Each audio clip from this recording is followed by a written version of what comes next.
What are some like mid-major teams that we'd want to watch this season? They don't have to necessarily be in the Final Four or Elite Eight, but just teams to watch in general that are smaller. Yeah. Yeah, I love mid-major programs. I love following basketball at the mid-major level. I have some teams that I think, could maybe potentially, if they, win enough games, crack the top 25 at some point. I think they can make a run in the NCAA tournament. So I have my top 5 mid-major teams in the country. I'm a big fan of the Missouri Valley Conference. I think I've actually have 3 of their teams on this list. Oh, cool. Last year they got, how most mid-majors will only get 1 team in the NCAA tournament. Last year Missouri Valley got 2. Wow. Loyola and Drake. Mm-hmm. So they also made my list. Both those teams made my list. But I'll start at number 5. Number 5, I have Oral Roberts, who I talked a little bit about earlier, returns the leading scorer in college basketball. He's just super dangerous, and if you're not prepared for him, you're going to go down in the first round to Oral Roberts. Yeah, man. I mean, the upset of Ohio State, and no one expected that, and they did it. I believe that was a 15-2 upset, seeding-wise, in the tournament last year. Number 4, I have Drake.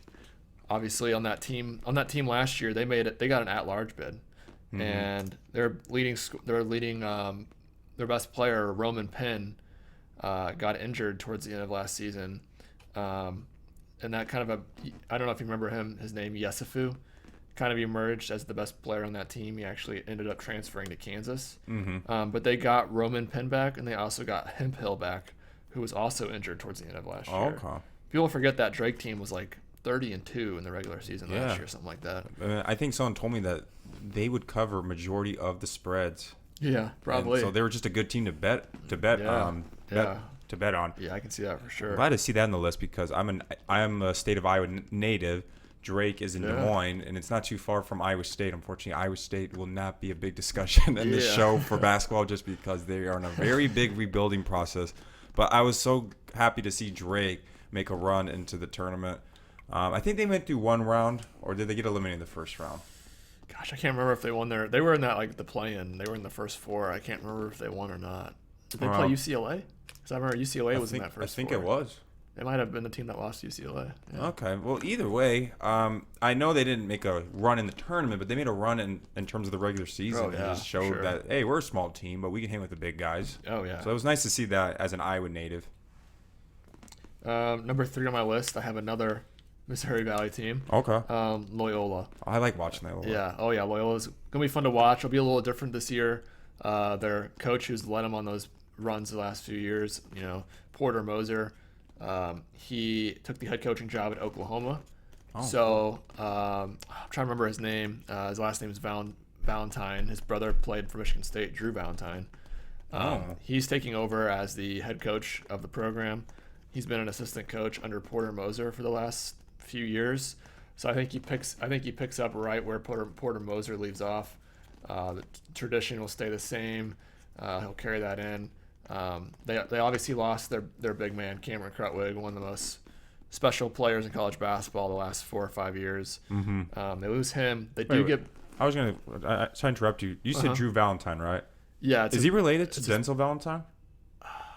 I don't think so. I can't remember. Because I looked up his name, and I think he is Carlton Andrew Valentine. Oh wait, yeah, they're brothers. Yeah, yeah, he's 30 years old from Lansing, Michigan. That's right. Yeah, siblings Denzel Valentine. Yeah, because he played for the Bulls for a little while. Denzel Valentine, I think. Right? I don't like to remember that.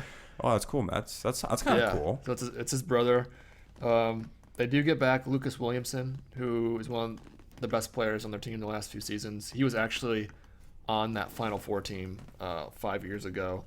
He's coming back for his super senior season. He took advantage of the extra year of eligibility. I think he's one of the most underrated guards in college basketball. He absolutely locks up on defense. He gets buckets on offense. I actually have him as one of my top NBA prospects, under the radar NBA prospects going into next year. Okay. So that's number 3. And number 2 is my last Missouri Valley team inside the top 5. And that is, might surprise some people, University of Northern Iowa. I was about to ask about that. Yeah. So their best player, his name's AJ Green. No, not the one who's on your bench in fantasy football. It's a different AJ Green. He got injured, I want to say, 3 games into the season last year. He was preseason player of the year. Before he got injured, he was averaging, I want to say, 24 points a game. He's one of the best guards in college basketball. He puts them at the top of the Missouri Valley Conference, in my opinion. He's a great player. That's why I have them ranked at number 2. And then at number 1, I have St. Bonaventure. They won the Atlantic 10 last year. I think they were a 9 seed in the NCAA tournament. They're preseason ranked, actually. They're 23rd in the country. They got transfers from Wake Forest, from Pittsburgh. So I think this team only got better from last year. So I could see them getting like as high as like a 5 or a 6 seed in the NCAA tournament. Wow. Okay. Yeah, I'm also glad you said the Northern Iowa pick because I had friends and family have gone to that university. Oh, yeah. And I have heard of AJ Green, and he was destroying it for them. Yeah. Before he got injured, of course. Yeah, he's a beast. And I think he's in his super senior year as well. I want to say he's last year since he was injured, he's either a junior or a senior. I can't remember. According to Google, he's 22. So. No, I would think so then. Yeah. So it's either senior or super senior. But something tells me he'll definitely ball out.